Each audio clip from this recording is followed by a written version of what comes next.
Sir ఇప్పుడు మీది reentry ఈ ఇండస్ట్రీలో బేసిక్గా. సో రీఎంట్రీలోనే మీరు మెగాస్టార్ చిరంజీవి గారితో ఖైదీ నెంబర్ 150, అది సూపర్ డూపర్ హిట్. ఏం సార్ అసలు ఏమన్నా అంటే నక్క తోకని ఏమన్నా పెట్టి తొక్కుకుంటూ వస్తున్నారా, లేకపోతే అసలు ఇండస్ట్రీలో విప్లవమే సార్? అంటే మీరు అబ్జర్వ్ చేశారా, మీరు చేసిన సినిమాలన్నీ మాక్సిమం అన్ని హిట్లే. అవును, అన్ని అన్ని అన్ని కొన్ని కాదు అన్ని హిట్లే. అవును, అంటే మీరు ఒక లక్కీ పాత్ర వీళ్ళందరికీ ఒక రకంగా చెప్పాలి. చాలా మంది ఉంటాం నిజంగా, ఇప్పుడు గర్వపడుతుంది. నిజం సార్, అది సంతోషపడుతున్నాను. అందరూ లక్కీ. ఇప్పుడు నా ఫేస్బుక్లో కూడా మంది ఎవరో పోస్ట్ నా గురించి పెడితే ఫ్రెండ్, ఇంకో ఫ్రెండ్ కామెంట్ ఏంటి, ఆయన గోల్డెన్ లెగ్ అందరూ సినిమా హిట్ అవుతున్నాయి అని అంటే నేను చాలా పొద్దున చూసి ఆశ్చర్యపోయి ఎట్లా అనుకుంటున్నారు జనాలు. అవును సార్, అది అని అనుకున్నా కానీ బట్ నా అదృష్టం ఏంటంటే హిట్ అయ్యే సినిమాలో నేను ఉండగలగటం. అవును అవును, సేఫ్ జర్నీలో నేను ఒక సేఫెస్ట్ పొజిషన్లో ఉండగలగటం, అలాంటి సినిమాలో నాకు అవకాశం రావడం అనేది దైవానుగ్రహం. ఏదో ఆయన దేవుడు ఇచ్చాడు అదృష్టాన్ని. ఇట్లా అందుకనే కొంచెం స్పీడ్గా ఉంది జర్నీ. అవును సార్, అది నేను కోరుకుంటే చిరంజీవి గారితో నటించలేను, నేను కోరుకుంటే సుకుమార్ గారి సినిమాలు చేయలేను. నా థర్డ్ ఫిల్మే ఫస్ట్ పిక్చర్ ఖైదీ నెంబర్ 150 అయితే, సెకండ్ పిక్చర్ రంగస్థలం, థర్డ్ పిక్చర్ కమిట్ అయింది భరత్ అని నేను.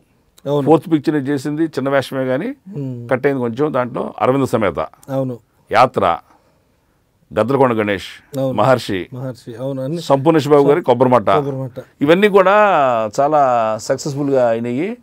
వాటిలో అవకాశం రావడం అదృష్టం అండి. మెగాస్టార్ చిరంజీవి గారిని చూస్తేనే ఫ్రీజ్ అయిపోతాం యాక్చువల్గా. అవును, అసలు ఆయన మహానటుడు. ఆయన ఇంకా ఆయన్ని చూస్తేనే రెండు కళ్ళు సరిపోతాయి. సో ఆయనతో మీది భలే ఉంటుంది, మీది చాలా మంచి సన్నివేశం. అది ఎలా అనిపించింది సార్ యాక్చువల్గా? ఎందుకంటే చిరంజీవి గారితో ఆ రోల్ చేసేటప్పుడు ఫ్రీజ్ అయితే అయిపోతాం, అమ్మో ఈయనతో చేస్తున్నాం, ఎందుకంటే ఆయన చూస్తేనే సరిపోద్ది అనిపిస్తుంది వేసుకెళ్ళి. సో ఎలా అనిపించింది సార్ మీకు? నాకు ఆ రోజున అంటే నాకు చిరంజీవి గారు కొంత ముందు పరిచయం ఉంది బాగా. ఓకే, ప్రజారాజ్యం పార్టీ టైంలో నేను ఒక కార్యకర్తగా ఆయనతో పాటు ట్రావెల్ చేశాను, చాలా దగ్గరగా నేను చూశాను, నన్ను పరిచయం కూడా ఉంది నాకు. ఓకే, ఆ పరిచయంతోనే ఆయన్ని అడగటం జరిగింది సాహసంగా. ఆయన అంతే ప్రేమగా నాకు గొప్ప జీవితాన్ని ఇచ్చారండి. నేను ఈ సందర్భంగా చిరంజీవి గారికి నా హృదయపూర్వక కృతజ్ఞతలు చెప్తున్నాను. నాకు ఈ సినీ జీవితాన్ని ప్రసాదించిన దేవుడు అండి. ఓకే, నేను అడిగాను, ఎంతోమంది అడుగుతారు ఆయన అప్లికేషన్, కానీ ఆ వేషం నా జీవితాన్ని మార్చే వేషం ఇవ్వాలని ఆయన అనుకోవటమే నా అదృష్టం. అవును సార్, అది గుర్తుండిపోద్ది సార్ బేసిక్గా. అవి అలాంటి సన్నివేశాలు అంటే పర్టికులర్గా మీరు చేసింది ఖైదీ నెంబర్ 150లో సినిమాతో ఒక ఎత్తు ఉంటుంది, మీది వచ్చేటప్పటికి బెంచ్ మార్క్గా గుర్తుండిపోతుంది. అవునవును, కరెక్ట్ అందరు చెప్పారు. అది ఆ వేషం ఇచ్చినప్పుడు నేను భయపడ్డాను నిజంగా. ఓకే, ఇప్పటికీ నాకు తెలియని మిస్టరీ ఏంటంటే చిరంజీవి గారికి అంత నమ్మకం ఎలా వచ్చింది నా మీద, నేను చేస్తాను ఆ వేషం అని, చేయగలుగుతానని అనేది ఉంది. నేను ఎప్పుడు ఆయన అడగలేకపోయా గారు ఇంతవరకు. ఆ వేషం చేసినప్పుడు ఆయనకి నమస్కరించి చెప్పి, అన్నయ్య నాకు భయం వేస్తుంది, ఫస్ట్ టైము, పైగా నేరేషన్ ఉంటుంది కదా, షర్టు పట్టుకున్నాడు, తోసాడు, మెడపై చేసాడు, అంత నేరేషన్ అంతా ఉంటుంది, యాక్షన్ పార్ట్ అంతా తెలుసు నాకు, నన్ను దీవించండి, నాకు భయం వేస్తుంది అంటే, మహేష్ చాలా మంచి వేషం, బాగా చేయి అని నెత్తి మీద బలంగా ఊనా చేయి అటు పెట్టండి ఆయన, నొక్కుతాడంతే. అంత మమకారంతో ఒక తమ్ముళ్ళలాగా నన్ను ఆయన ఆస్వాదించి ఆ షాట్ చేయించారు. అక్కడ నాకు భయం పోయింది. సో వన్స్ క్యారెక్టర్ డైలాగ్ మొదలుపెట్టిన తర్వాత నేను ఆయన చిరంజీవి గారి విషయం మర్చిపోయా. నేను ఇన్స్పెక్టర్ని, ఆయన శంకర్, ఎట్ట కూడా ఆ పని నుంచి తప్పించాలి, ఏదో ఒక బ్రైబ్ ఆఫర్ చేసి పక్క తోసేయాలి. ఆ యాక్టింగ్ మూడ్లోకి వెళ్ళిపోయేసరికి ఇంకా కనపడద్దు, ఇన్వాల్వ్ అయితే అవతల ఆర్టిస్ట్ కనపడరు అండి. అమితాబ్ బచ్చన్ గారు కనపడరు, చిరంజీవి గారు ఎవరు కనపడరు, రజనీ గారు కనపడరు, ఏ సూపర్ స్టార్ కనపడరు. ఇన్వాల్వ్ అవడం వరకే భయం.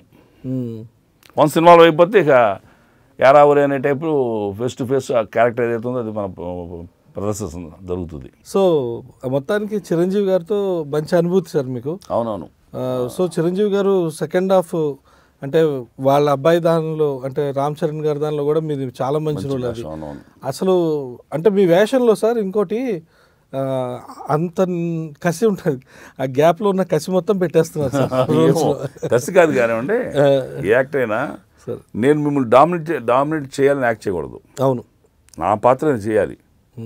ఇప్పుడు రంగస్థలం ఉంది, మహానటులంతా ఉన్నారు అక్కడ, ఎక్కడ నేను మీరు చూడండి నేను తలెత్తి చూసిందే లేదు.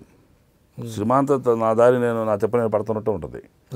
ఒక డ్రంకర్డ్ సొసైటీకి యూజ్లెస్ ఫెలోడు వాడు ఎట్టాగు పెద్ద హీరోలాగా నిలబడతాడు వచ్చి 10 మందిలో. సో ఎప్పుడు తలదించుకుంటాను, సైలెంట్గా ఉంటాను. ఆ ఎక్కడ నేను ర్యాష్గా చేసిన యాక్టింగ్ ఉందంటే రామచంద్ర గారు బయట లాక్కొచ్చే విషయమే. ఎస్, అవును. ఆ టైంలో ఎందుకంటే నా ఇంట్లో దొంగతనం వచ్చి అల్లరి చేశాడు కాబట్టి ఒక్క సన్నివేశం తప్ప. అంటే వీడు రోగే, వీడిలో పవర్ ఉంది. అది ఎక్కడ కనిపించిందంటే హీరోని లాగటంలో ఉంది, వాళ్ళు కూతురు లాక్కెట్టడంలో ఉంది. అవును, అబద్ధం చెప్పేసి కూతురు మాట్లాడితే అని చెప్పి తల్లి పిల్లవని చెప్పి వీడు రెచ్చిపోయి లాక్కెట్టడం వీడు మూర్ఖత్వం ఉంది. వీడు మామూలు మనిషి కాడు పలాలు. సో అది ఆ పాత్ర నైజాన్ని తెలుసుకుంటే అవును మన పెర్ఫార్మెన్స్ యాక్యురసీతో ఉంటుంది. కరెక్ట్, అంతేనండి. ఇప్పుడు ఇక్కడ ఉప్పెన్లో అలా సీరియస్నెస్ ఉండే కారణం ఏంటంటే నా బాస్ వెరీ సీరియస్. అవును, అక్కడ నేను ఊ అంటే ఆయన తెక్కలే గుద్ది అంతే కదా సార్. సరిపోద్ది, సరిపోద్ది, అంతే సీరియస్ అని చంపేస్తాడు నిన్ను ఇప్పుడు ఎక్స్ట్రా చేస్తానట్టుగా. మన పాత్ర మనం పోషించాలండి, అదే సక్సెస్ అవుతుంది. లియో ఎంటర్టైన్మెంట్ ఈ ఛానల్ని ప్లీజ్ సబ్స్క్రైబ్ చేయండి, షేర్ చేయండి, లైక్ చేయండి. Please subscribe to Leo entertainment. Please subscribe to Leo Entertainment YouTube channel. Subscribe Leo Entertainment channel. Leo Entertainment. Please subscribe this channel. హాయ్, నేను ఆనంద్ రంగానే. Please subscribe to Leo entertainment. ఇలాంటి interesting videos కోసం తప్పకుండా మా ఛానల్ని సబ్స్క్రైబ్ చేయండి.